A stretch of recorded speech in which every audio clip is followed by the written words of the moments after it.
Welcome to Microbrew, Milwaukee Brewers chatter from the Milwaukee Journal Sentinel. Spring training is upon us. We've got games this weekend that are going to be available to watch. Pretty exciting if you're a baseball fan. It always is this time of year. And we got to talk about what we've seen at camp so far. My name is JR Radcliffe with the Milwaukee Journal Sentinel. I am joined by Curt Hogg, Brewers beat reporter for the same Milwaukee Journal Sentinel. Now, Curt, not yet down in Arizona. Our colleague Todd Rosiak has been there reporting from the scene. That it's going to happen for you soon is my belief, my understanding of the situation. But we have some storylines to report. So as you have you packed, Curt, is obviously the most important thing. Are you ready to go to where there is, no threat of cold weather at any point? No, I have not packed. Are you a night before packer?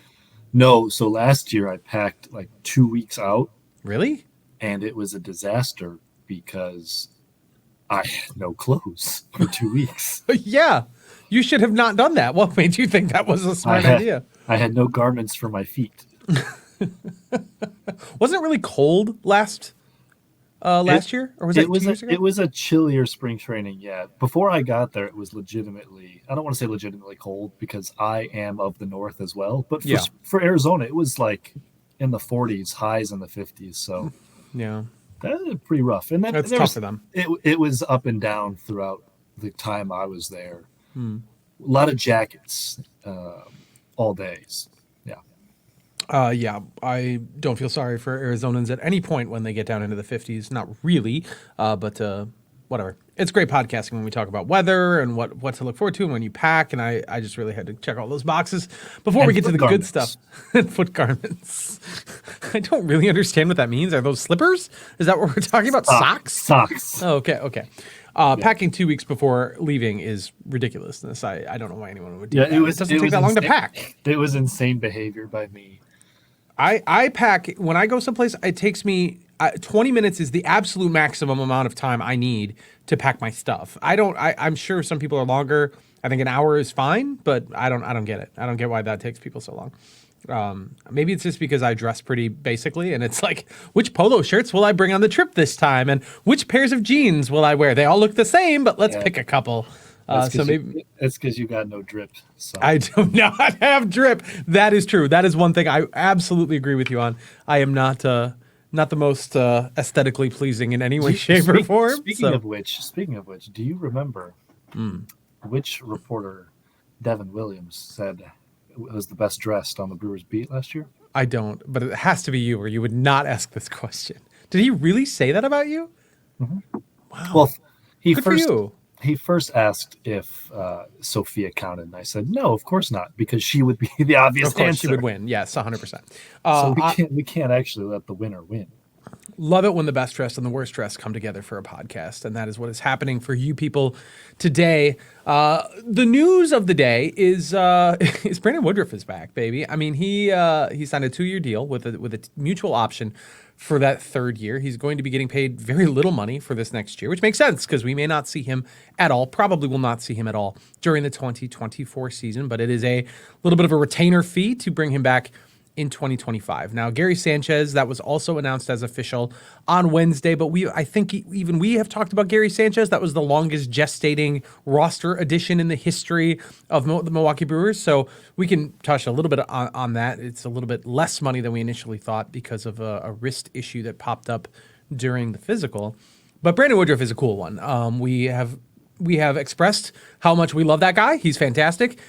When he's healthy, he's a tremendous pitcher as well. Last year, even when he was not healthy most of the season, he still managed to make an impact. This deal, Curt, that he got, I don't know how you could say anything bad about it for the Milwaukee Brewers standpoint. I mean, I feel like Brandon Woodruff could have gotten a lot more money if he had just gone somewhere else. It sounds like Brandon Woodruff was prepared to go somewhere else, had been discussing it with another team, was ready to pull the trigger, and then this opened up, and now the Brewers have, I would say this is a really nice, really, really upgrading what you can expect from them in the next couple years, thinking he'll be here next year and then maybe even the year after that. So what are your thoughts on this? I mean, it honestly, it looks like a complete slam dunk. Maybe I'm misreading the fine print a little bit. Yeah, we'll see how the hell it turns out because as we've talked about, the shoulder, that's a serious injury. Yeah, we never know exactly how guys and their velocity is going to come back from that. But yeah, knowing everything we know about Woodruff and the person he is and the pitcher he is, absolute slam dunk. You certainly like the reaction you see from other teams' fans is, why couldn't we have done this? Why didn't we pay up? We couldn't have paid that money. And I think the answer is yes, you could have, but you are not the place that Brandon Woodruff wanted to be. For sure. That's what this essentially comes down to. In my mind, is there were a lot of teams that would have loved to have Brandon Woodruff basically pitching 1 year for $17 million, and then not even having to pay that, the bulk of that money. It's going to be the $10 million buyout until afterwards, when you have shed already a lot of your previous payroll contracts, like Rhys Hoskins, the Dead Williams will be off the books. A lot of teams would have done that.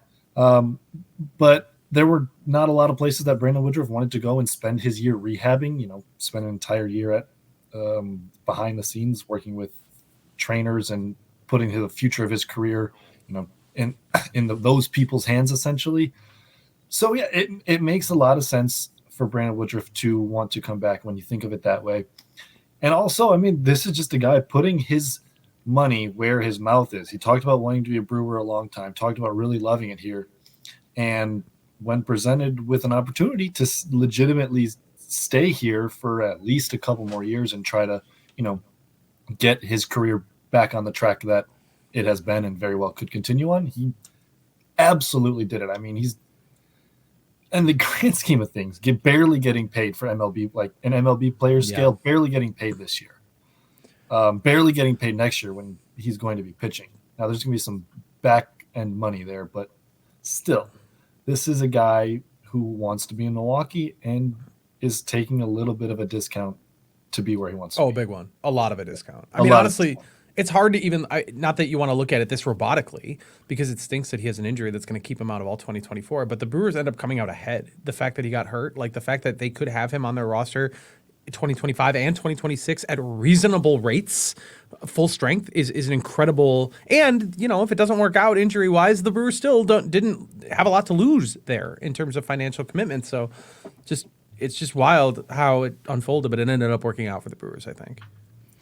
I kind of compared him to Aaron Jones. He's like the Brewers version of Aaron Jones. And the thing with Aaron Jones on the Packers is like he just kind of sticks around. There's like going in every year, like, this could be the end of it for him. And they, just the contracts keep on coming. And that could very well be the case. We'll see how Woodruff pitches when he's back next season. Yeah. But he'll hit free agency again. But I would not be totally stunned to see him re-up with the Brewers again if he's pitching well. Yeah. And like Aaron Jones, he's really good. He's really good. And the person, the off the field match is perfectly as well. For sure. Yeah, the Brewers are lucky here. This is a good situation. He's great. We've expressed how great he is in the clubhouse, and certainly with us, which we only get a slice of life, so it's hard to really say, hard to really ever opine on a player's character or whatever. But he's as close as you're going to get to somebody that everybody universally loves. So this is a cool thing to have him back. Although again, not for 2024. Now the players that we know are going to be here for 2024, they're all in Arizona working out. We've had a couple eye-opening surprises. One of them is a guy we thought was going to be in the outfield, playing on the infield, and seemingly earnestly, seemingly they're going to have him start. I'm talking about Sal Frelick, who's. Oh, I thought you were talking about Blake Perkins, shortstop. Is Blake Perkins playing shortstop? I haven't seen that. That'd be amazing. Blake Perkins, shortstop. Let's go. As no offense to Blake Perkins' offense, but it's bad. So I don't think that's I think if you're going to use him, you're going to use him for his center field defense. He's a great guy, but like offensively, we have not seen it yet. But he's a great defensive center field. I'm going to get a Blake Perkins comment in. I had someone involved in the organization say last year that Blake Perkins might be the best defensive center fielder on the planet. That's big, but like defensive metrics love him. He's not. It's a lot. It's a lot to consider. Defensive metrics love him, and that did catch me by surprise. Like halfway through the year, it's like, oh, they think Blake Perkins is one of the best center fielders in the baseball, which I had not considered. But like then you think about it, it's like he does. You don't see it very often. Like he didn't play a ton, but he can yeet the ball too. Anyway, JR. I think this has to do with Blake Perkins because if Sal Frelick is your third baseman, Blake Perkins makes the roster, man. He may make it regardless. I think it has more to do with Bryce Terang. Okay, tell me about that. I mean, I feel like the parallels are pretty easy to see here. It's, second base is a bit more of a question mark than maybe we thought, the Brewers saw it as. Third base is certainly a question mark. You have guys there that you feel decent about, but it's still a question mark. So maybe you add Sal Frelick into the mix, see if he can actually play one of those spots decently.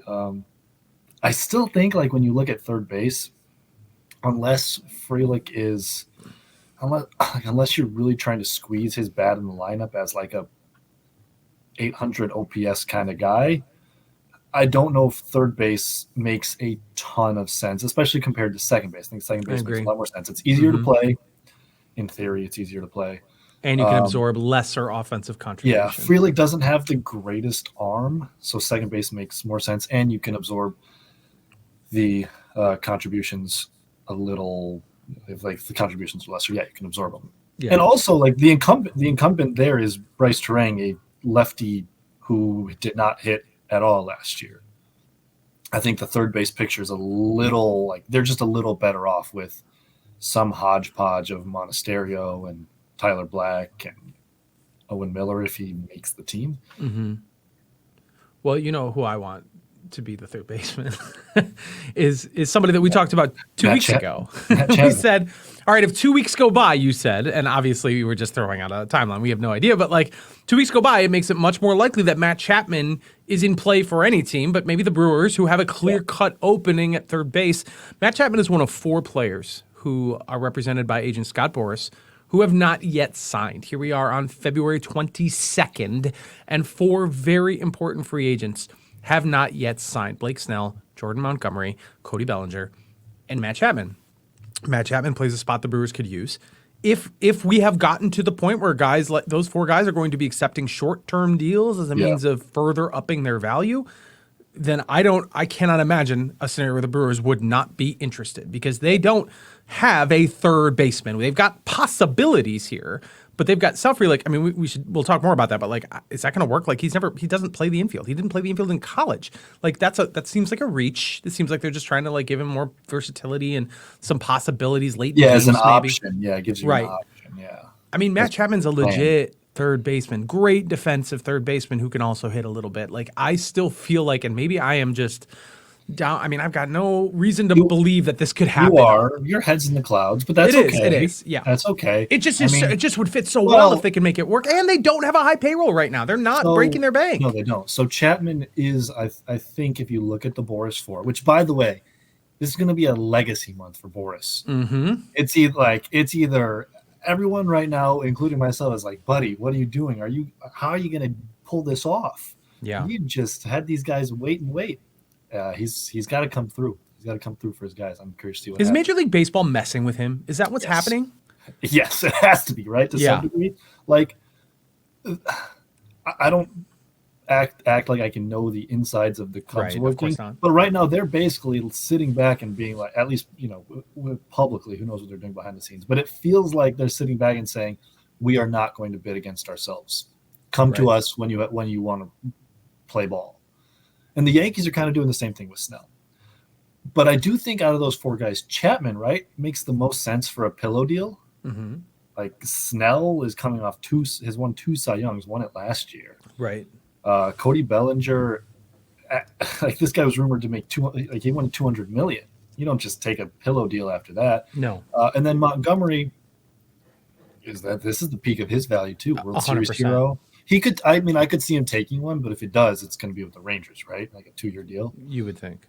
So Matt Chapman does make, I think, by far the most sense on some sort of 1-year, 25 deal. Now that would put the Brewers over like the high 130s range. Yeah, I think, it's a pretty big jump. Pretty big jump.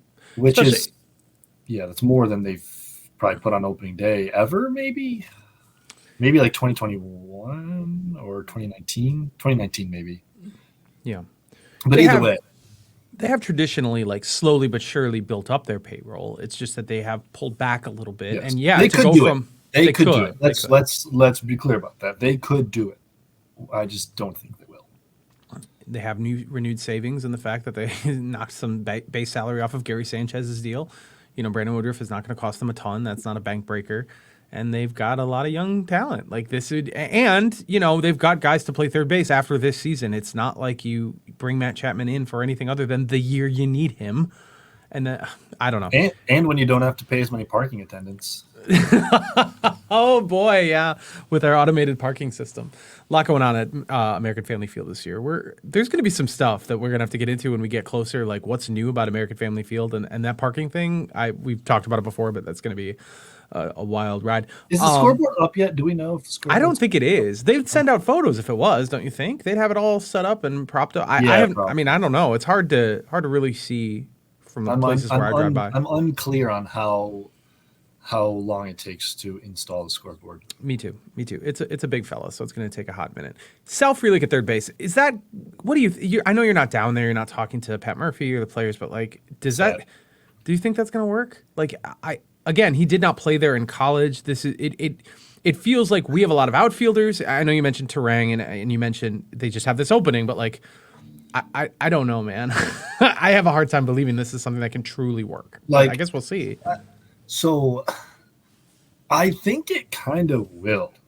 I think Sal Frelick can play infield.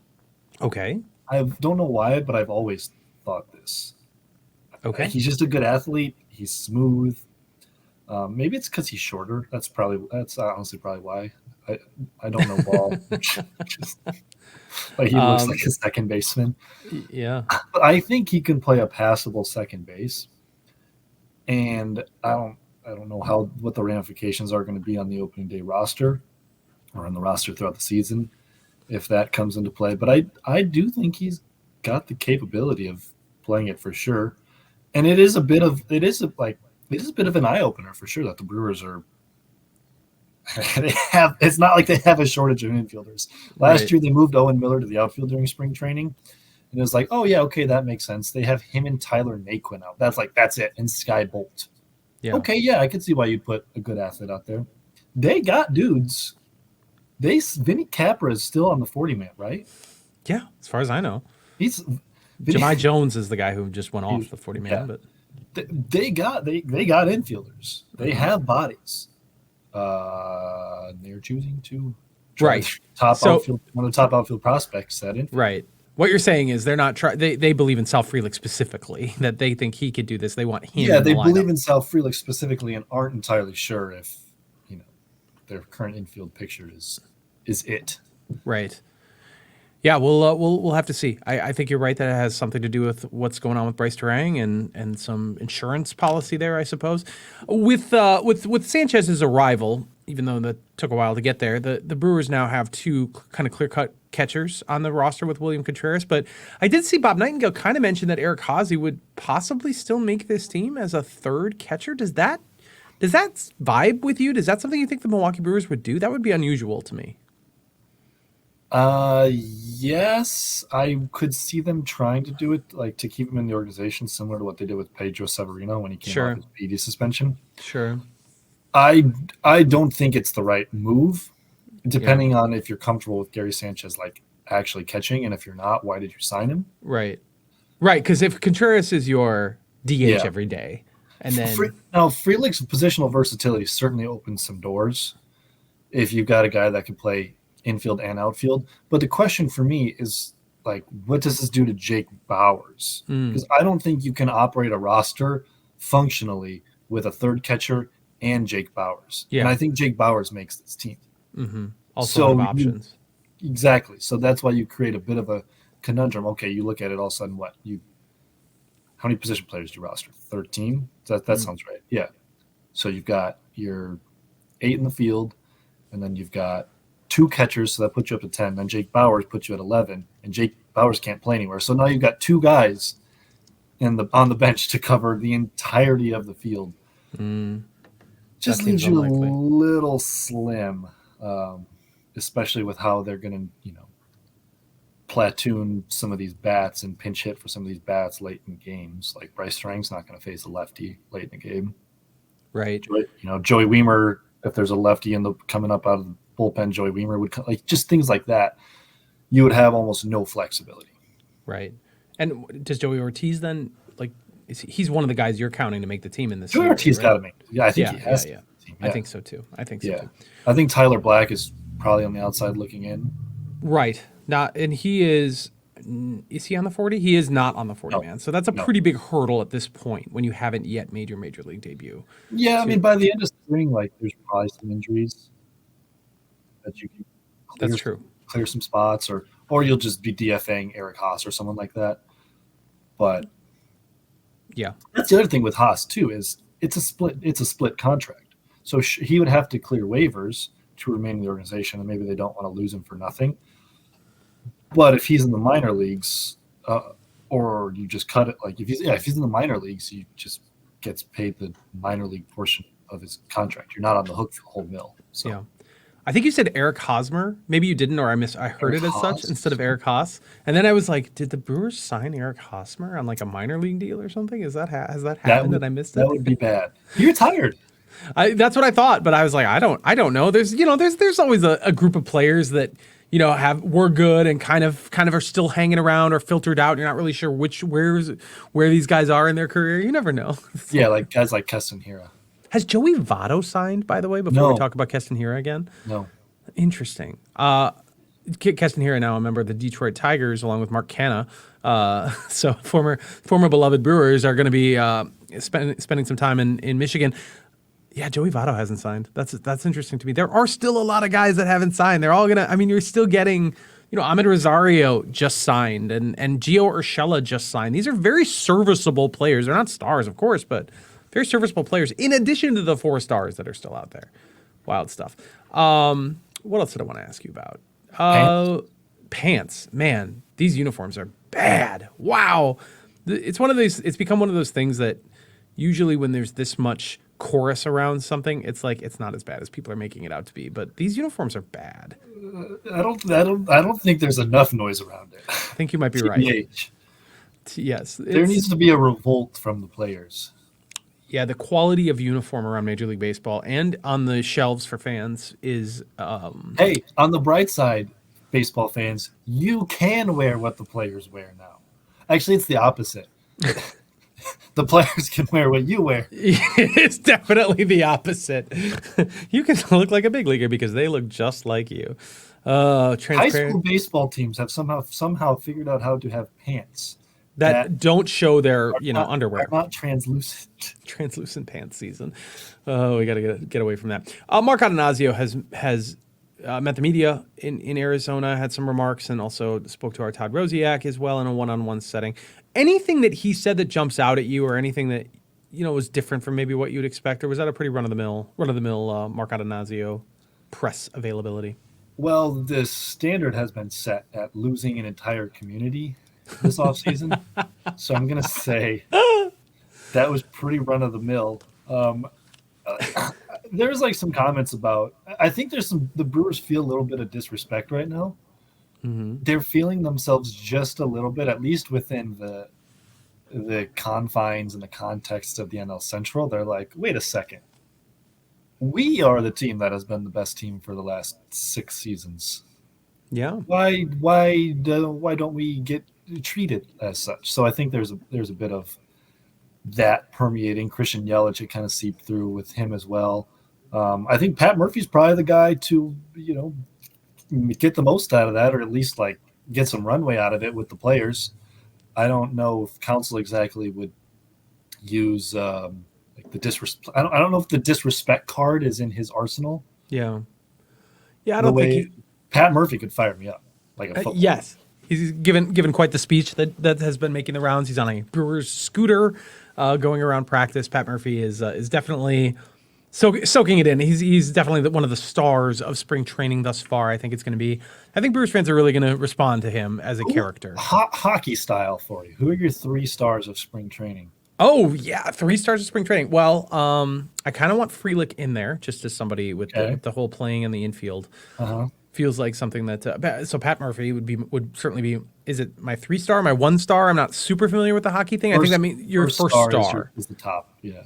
Yeah. Okay. So first star is unquestionably Pat Murphy. Who goes then with Frelick? I don't know. Have we had any good quotes? Have we had somebody that's just really really delivered the goods thus far? I Well, don't know. Andrew Monasterio is in the best shape of his life. Okay, we always have a couple of those guys. It could be Todd Rosiak, 2023 Wisconsin Sports Writer of the Year. He's working. It could be Jacob Mizorowski. There's buzz around the Miz. I think we could go that route. I think we could go Miz. Yeah. We go Frelick 2, Miz 3. That's where it hasn't fallen on Jack Churio yet. No, we but haven't. It likely will once games begin. Totally agree. Yep, totally agree. They play the Padres on Saturday, so that's going to be an opportunity to see Frelick on the infield, to see Jackson Churio in a Brewers lineup. We've had that opportunity before in spring training, but there's obviously a little bit more spotlight on it than it would be normally. What are things you still want to know about? And I can tell you, I could give you one right off the bat, is where we're at with Aaron Ashby. Like, how healthy is he? What is his prognosis? Do we think he's going to be in the opening, starting rotation to start the season? That's a big one. That's something I still don't know a lot about. What else? I mean, you're going to be getting down there soon. You're going to have some questions. What's still on your agenda at this point?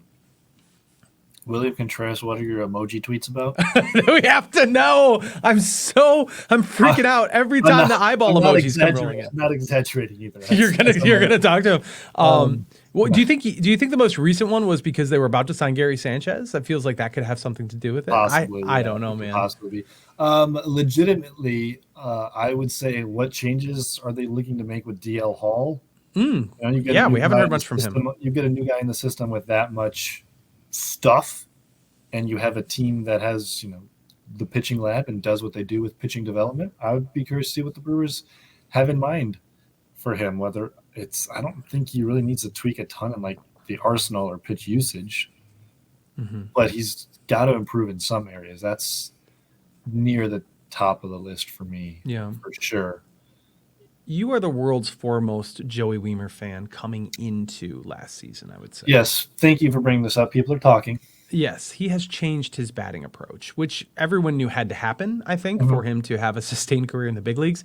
We've only seen snippets of it. Who knows what to expect out of it? But I don't know. That's something. You might see a more refined approach there. There's certainly no guarantee that it works. Like, it could just make things worse, because you have to think too, like, you want a player to remain close to or similar to the thing he did that made him successful all the way coming up. So you don't want to deviate too much and like force a player to do something that's uncomfortable. But Joey Wiemer needs to hit the ball in the air. Yeah. And he needs to be able to stay on some sort of like outside slider to some degree. And doing the thing where he would flick his hands all the way down to literally parallel with the ground the bat would be, was not it. Yeah. Simply was not it. It felt like he just went too far in one direction. Good band, by the way, with it. And now he didn't know he was beautiful. Now he's returning to the Mac. That's no. Jesus. We really botched that. We should just cut that out entirely. All of it. The One Direction reference, the return to the Mac. I should probably get fired.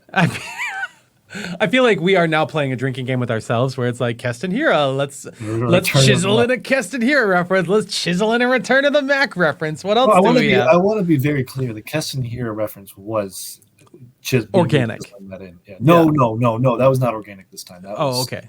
Product placement. Okay, that's fantastic. But I'm not getting paid for. Oh yeah. Speaking of product placement. JR is currently taking a sip of Pepsi. A delicious afternoon Pepsi for this edition of Micro Brew. When do you leave? Do you leave next week? I will leave 2 Wednesdays from now. Oh, not till then. So we have a lot of runway to go. Yeah, that's right. 2 Wednesdays from now. Okay. I still got a long way to go in annoying my wife. Yes. Having my kid scream no at me. Have you formulated any, before I let you go, any surprises yet that you think, based on the early intel, anything that's really going to maybe catch us off guard as we get closer? And I'll give you an example from what happened last year. We weren't talking about Bryce Terang at this time last year as like the opening day second baseman. And all of a sudden that became very real very fast. Is there something that we're missing that's going to become very real very fast? Yes. Tell me. I don't know. You're just saying yes in general, There not needs to specifically be what. okay. There needs to be more Jake Bauers discourse. I'll start there. You have brought him up many times. Is he your new Keston Hiura? No. Okay. How could you?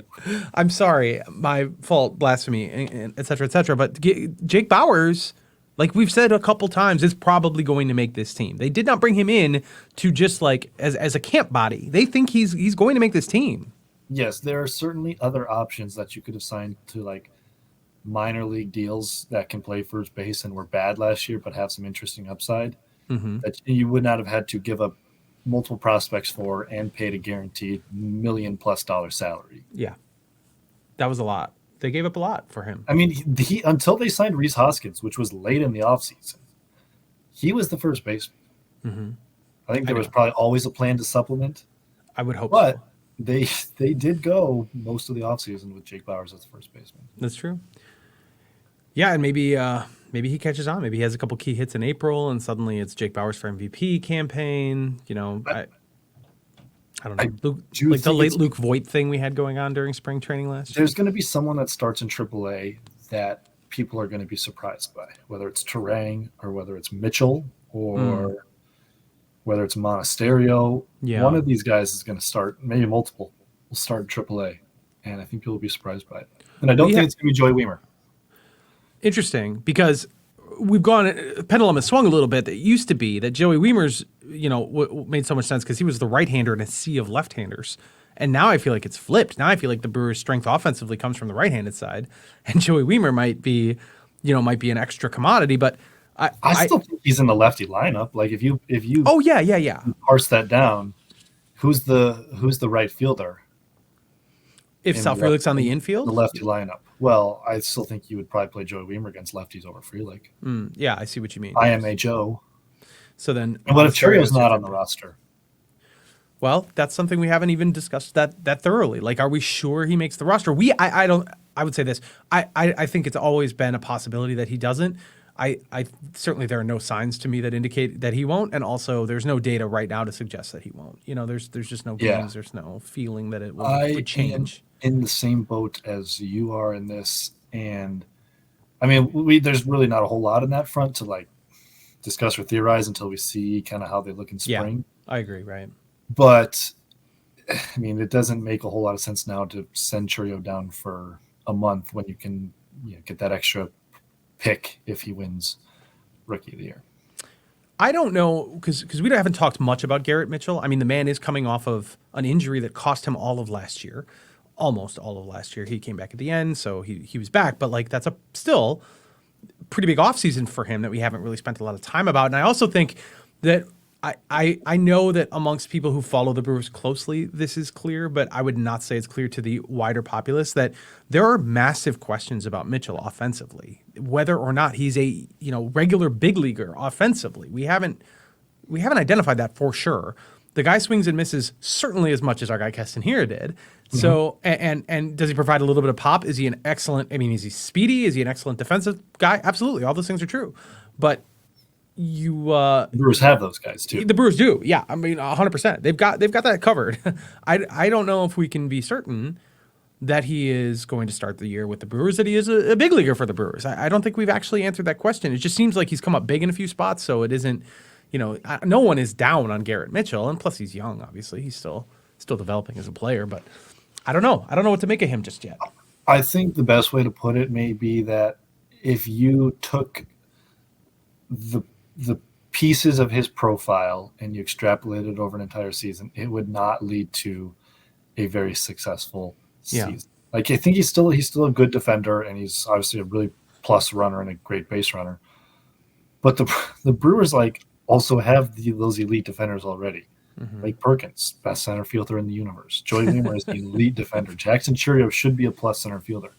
Sal Frelick, we saw him. He's really good in the outfield and now might play infield as well.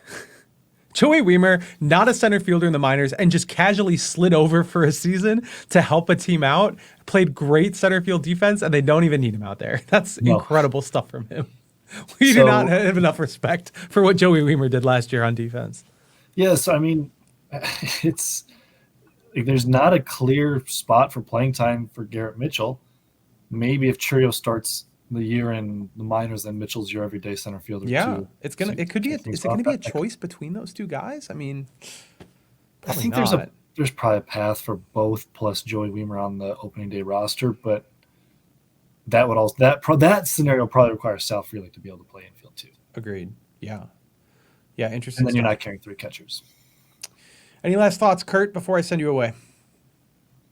No, I have no other thoughts. All right.